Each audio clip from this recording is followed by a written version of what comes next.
जय श्री राम। स्वागत है आप सभी का एक बार फिर से मेरे YouTube चैनल पर। मैं पंडित आशीष शर्मा लेकर आया हूँ मार्च 2022 का मासिक राशिफल।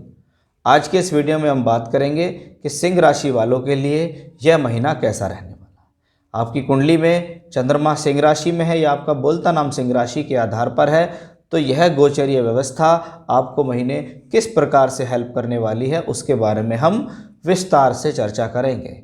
इस महीने ग्रहों की स्थितियां सिर्फ दो ही भावों में सिमट कर रह गई हैं। सूर्य से लेके शनि तक सभी मुख्य 7 ग्रह दो ही भावों में सिमट कर रह गए हैं। सिंह राशि वालों, आपकी राशि से छठे घर में चतुर्ग्रही योग यानी शनि, मंगल, बुध और शुक्र, साथ ही साथ राशि से सप्तम में सूर्य और बृहस्पति का संयोग बन रहा है, जहां राहु और केतु आपकी राशि से चौथे और 10वें भाव में, राहु शुक्र की राशि में तो केतु मंगल की राशि में बैठे हैं। अब राहु केतु भी मंगल की भांति ही फल देते हैं, इसलिए सबसे ज़्यादा मुख्य आधार इस महीने राशि से छठा घर बना हुआ है। ये राशि से छठा घर आपके जीवन में कैसा प्रभाव देगा उसके बारे में हम यहाँ बात करें। देखिए, किसी भी भाव के अंदर जब सबसे अधिक ग्रह बैठ जाते हैं तो वह भाव सबसे ज़्यादा फल देने वाला हो जाता है। ये चीज़ हमें विशेष रूप से ध्यान देनी होगी कि ज्योतिष में हो चाहे गोचर में हो, कुंडली के अंदर हो, आप ये देखिएगा आपकी कुंडली में यदि किसी भाव में 4 या 5 ग्रह बैठे हैं या 3 से अधिक ज़्यादा ग्रह बैठे हैं तो उस भाव से संबंधित फल आपको जीवन में ज़्यादा मिलते हैं, चाहे वह भाव शुभ हो या अशुभ हो। अब आपकी राशि से वर्तमान में देखें कि गोचर में 4 ग्रह है, शनि, बुध, शुक्र और मंगल, ये यहाँ बैठे हुए हैं। सबसे पहले आप छठे घर के मालिक शनि को देखिएगा। छठे का मालिक छठे ही घर में है। जिस भाव का मालिक जिस भाव में होता है उस भाव से संबंधित फलों में वृद्धि करता है, उस भाव को बिगड़ने नहीं देता। कहते हैं मकान मालिक मकान के अंदर है, उसके अंदर अगर कोई व्यक्ति विशेष प्रवेश करेगा तो वो पूरी तरीके से ये कोशिश करेगा कि वो अपने घर को सुरक्षित रखे, उसके लिए चाहे उसे किसी भी प्रकार के एफर्ट्स करने पड़े। अब छठे घर का शनि है, छठा घर रोग, ऋण, रिपु, लड़ाई झगड़ा झंझट, कोर्ट कचहरी के नाम से जाना जाता है। अब छठे का मालिक छठे घर में है तो आपको इन सब चीज़ों के अंदर अब भले ही ये प्लेनेट डाल देगा लेकिन वहाँ से निकाल कर लाने में भी सक्षम रहेगा। एक तरफ आपको लगेगा कि मेरा संघर्ष बढ़ रहा है, एक तरफ आपको लगेगा कि मैं किसी झगड़े में ना फंस जाऊँ, लेकिन यही ग्रह है जो आपको वहाँ से निकालेगा। अगर ये ग्रह आपको बीमारी देता है तो ये ग्रह बीमारी से लड़ने की क्षमता देता है। अगर ये ग्रह आपको संघर्ष करा रहा है तो आपके संघर्ष में इजाफा अगर कर रहा है तो उससे लड़ने की क्षमता भी आपको ये देगा। इस शनि की स्थिति को और अधिक बेहतर करने के लिए मंगल आ गए।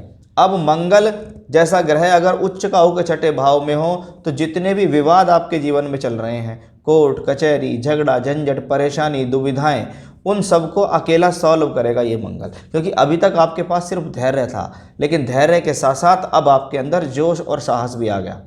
अब आप लड़ जाएंगे उस चीज़ के लिए, अब आप घबराएंगे नहीं। अब आप कहेंगे ठीक है, देखा जाएगा, मैं इस परिस्थिति में लड़ने के लिए तैयार हूँ, देखते हैं क्या होता है। अभी तक सामने वाला आपको टॉर्चर कर रहा था, अभी तक सामने वाला आपके ऊपर प्रभाव डाल रहा था कि मैं आपके लिए नुकसान कर दूंगा, आपका ये हो जाएगा, आपका वो हो जाएगा, लेकिन अब मंगल का सहयोग आपको प्रभाव देगा। क्योंकि मंगल आपके भाग्य स्थान का मालिक छठे घर में उच्च का होकर चलेगा। इसका मतलब है कि ये मंगल ग्रह आपको जीवन में उठाने में संभव होगा, आपके भाग्य को चमकाने में संभव होगा। तो शत्रु की पीड़ा खत्म करेगा ये योग, रोग का नाश करेगा यह योग, संघर्षों की समाप्ति करेगा यह योग। क्योंकि मंगल चौथे घर का मालिक भी है तो ऐसे समय में भूमि जमीन जायदाद से संबंधित किसी भी प्रकार का कोई लॉस, कोई झगड़ा, कोई झंझट आपको चल रहा है तो उसको ये सॉल्व करेगा, आपको ये लाभ देगा।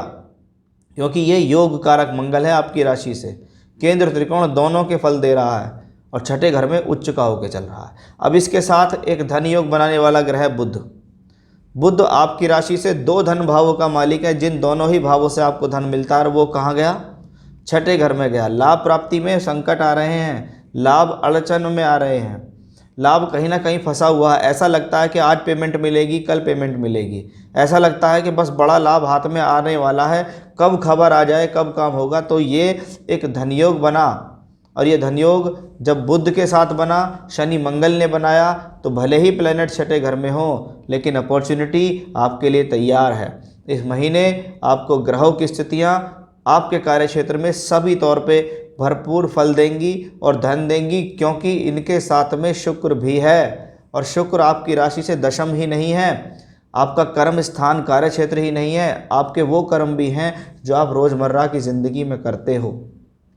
शनिदेव कर्म कारक हैं। जब ये शुक्र के साथ मिलेंगे तो इसको कहते हैं एक बड़ा राजयोग और धनयोग राशि से छठे में रहा। ये वो समय होता है जब व्यक्ति शत्रुओं से भी धन कमा ले। रोग ऋण रिपु का भाव है ये, यानी जो लोग डॉक्टरी के पेशे में हैं, चिकित्सा के क्षेत्र में हैं, फाइनेंस के क्षेत्र में हैं, लोन के डिपार्टमेंट में हैं, लोगों को ऋण देते हैं, ब्याज देते हैं, बीमारी से संबंधित कार्यों में पैसा कमाना, यानी ऐसा कोई भी क्षेत्र जिसमें व्यक्ति बीमार है और आप उसको किसी न किसी प्रकार की सप्लाई दे रहे हैं तो आपके लिए अच्छा। कोर्ट कचहरी झगड़े झंझट के कार्यों के लिए अच्छा, वकालत के कार्यों के लिए अच्छा माना जाता है। यानी शत्रु रिपु का भाव भी है। अब छठे भाव के अंदर राजयोग बनेगा, बुरे भाव में बना हुआ राजयोग उस बुरे भाव से संबंधित फलों में वृद्धि कर देता है। यानी ऐसा कोई कार्य जो आप बुरे भाव से जुड़ा हुआ हो, अब जैसे रोग ऋण रिपु तीनों बुरे हैं। आज ऋण लेना कौन चाहता है, लेकिन हर व्यक्ति अपने जीवन में आज के समय में जितने भी बड़े लोग हैं वो कहीं ना कहीं बैंक से या किसी से ऋण लेके ही अपने जीवन में आगे बढ़े हैं।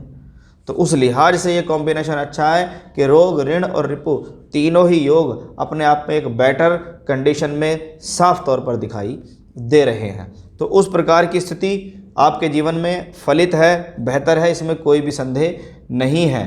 तो शुक्र भी, मंगल भी, बुध, ये सभी ग्रह चार ग्रह चतुर्ग्रही योग बना रहे हैं छठे घर के अंदर। छठा घर आपके जीवन में परिस्थितियों से लड़ने की क्षमता देता है, तो उसको ये मजबूत करता है। जब 4 ग्रह छठे घर में हो तो वो 12वें घर को भी दृष्टि देते हैं। 12वां घर फॉरेन ट्रेवल्स, 12वां घर एक्सपेंडिचर के, मैंने कुछ खर्च किया, मैंने कोई इन्वेस्टमेंट किया, उस खर्च और इन्वेस्टमेंट का आपको लाभ मिलेगा। तो कुल मिलाकर ये कॉम्बिनेशन बहुत अच्छा है। अगर बाहर के लोगों से जुड़ने का मौका मिलता है तो जुड़िएगा, आपके लिए बहुत लाभकारी है। अब सूर्य बृहस्पति का शिवराज योग बन रहा है आपकी राशि से सप्तम में। सप्तम स्थान पद प्राप्ति, मान सम्मान, सामाजिक स्थितियों के अंदर बेहतरी के लिए जाना जाता है। जब वहाँ पर बने शिवराज योग तो इसको कहते हैं व्यक्ति अपने वर्चस्व से लोगों में पहचाना जाएगा। आप अपनी प्रतिष्ठा को बढ़ा रहे हैं, आप अपने कर्म से लोगों के बीच में पहचाने जा रहे हैं। इसको कहते हैं एक सम्मान का समय। कि राशि का मालिक सूर्य राशि से सप्तम में पंचमेश बृहस्पति के साथ है। पंचम भाव बुद्धि का, पंचम भाव शिक्षा के बल पर आगे बढ़ना, शिक्षा में बेहतरी करना, शिक्षा में प्राप्ति करना, क्योंकि छठा घर बहुत मजबूत है तो इसको कहते हैं कॉम्पिटिटिव एग्जाम्स के अंदर सफलता देना। साथ ही साथ क्योंकि सप्तम भाव के मालिक भी शनि है, अगर आप या आपका लाइफ पार्टनर कोई भी बीमार है या कुछ है तो घबराने की जरूरत नहीं है, ये स्थिति आपको बढ़ाने वाली होगी। अब सूर्य लग्नेश हैं, यानी आपकी राशि के मालिक हैं और बृहस्पति के साथ हैं। बृहस्पति और सूर्य दोनों आपकी राशि को दृष्टि देते हैं। सम्मान में वृद्धि का योग, बृहस्पति बुद्धि का कारक, यश, योजनाओं से फायदा, बुद्धि के बल पर फायदा। ऐसी स्थितियों में कभी कभी व्यक्ति को झटके से कुछ धन या झटके से कोई बड़ा लाभ भी मिल जाता है। तो सूर्य और बृहस्पति आपके सम्मान में तो वृद्धि करेंगे ही, कार्य क्षेत्र के लिए भी बहुत ज़्यादा बेहतर रहेंगे।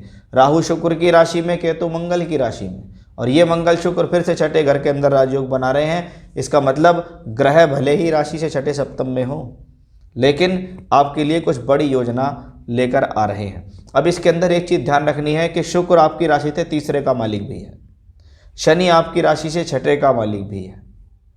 तो क्या करना है, किसी प्रकार के ज़बरदस्ती के झगड़े झंझट में नहीं फंसना, अपने काम से काम आपको रखना है, वाहन चलाने में सावधानी रखनी है, हेल्थ के प्रति खिलवाड़ नहीं करना है।